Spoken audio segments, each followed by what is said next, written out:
I think a lot about that day that I took Jaewon to see the orthopedist.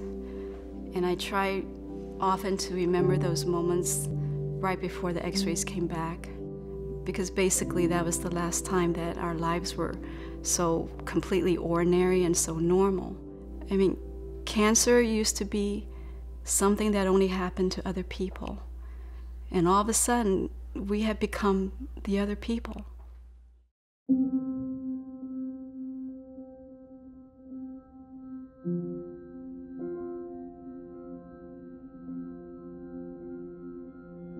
It was a Friday. It was October 8th, 2010, and I saw my cell phone ringing. And little did I know that my mom was on the other end of the phone, and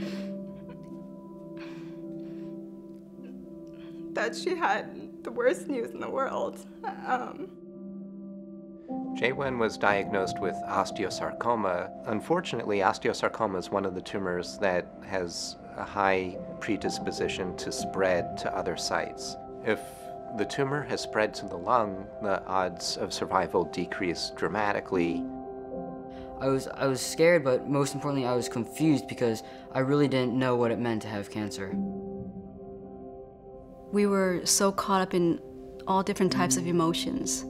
We were scared, we were angry that this was happening to him, and we were just trying to get through each day, one day at a time. I was really mad. I didn't know why this happened to my little brother. He did nothing to deserve it. There were no warning signs. And I know then that, things are going to be different. The treatment for osteosarcoma is a very difficult road. It starts with 10 weeks of very intensive chemotherapy. And there was never any option where we should go for treatment. He just said, you need to take Jaewon to Children's. That was the best place for him to be treated. When I first started my chemotherapy at Children's National, I wanted just to stay in bed, not get out of my room, not do anything. I did think, why was this happening to me? I thought I was so unlucky. I thought, why me? I was just a kid, why not someone else? Jaewon had a hard time during his whole chemo treatment. He was often depressed and angry. He never really wanted to go out into the hallways and maybe meet the other kids.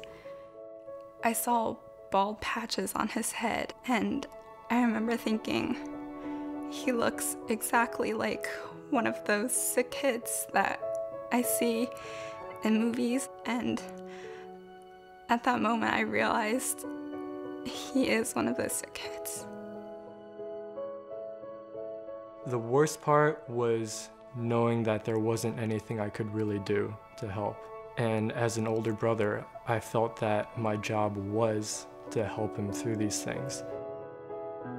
After those first 10 weeks, there's a big surgical procedure, and that is not easy. It's very painful. The part of the bone that's affected by the tumor is taken out, and an artificial bone is put in. When my dad pulled back the curtain, Jaewon was there, and he was bent over, and his shoulders were heaving because he was crying so hard. And it was hard for me to see my little brother like that. And we say that if there's over 90% of the tumor dead, that's a sign of a good outcome. If there's less than 90% of the tumor dead, that's a sign that there's a higher risk of the tumor coming back. And Jaewon's tumor only had about 40% of the tumor dead.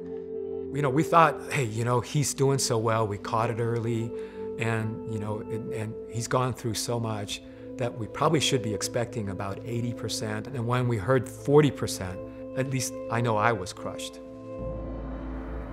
And so we had to make the very difficult decision of putting him on a clinical trial, one that came with additional risk, a longer period of treatment, and no guarantees.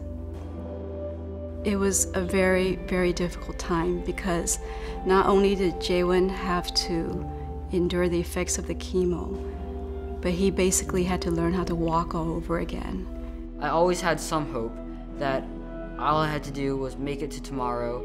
Tomorrow led to the next week, and soon enough I'd be at home. But the one thing that got him going, his one incentive, was that he wanted to return to school on the first day and to be able to walk into the school without his crutches. But the nurses were great. Everybody saw him out there in the hallways, and they pushed him and they encouraged him and they cheered him on all the way. Just tell him, one more step, Jaywin, just keep going, you can do it.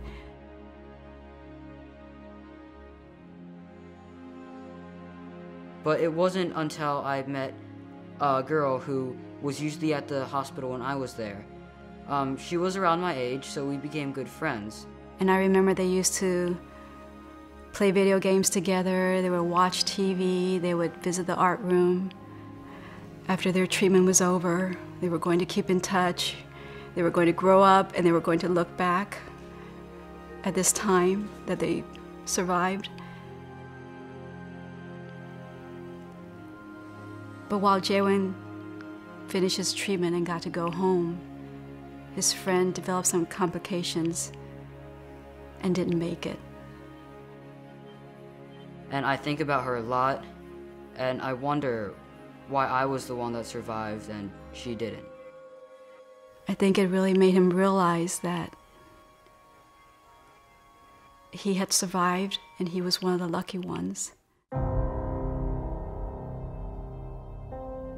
But I realized after everything I've been through that there are so many other kids that are much less fortunate than me. They're not as lucky as I am, because I'm still here and some of them aren't anymore.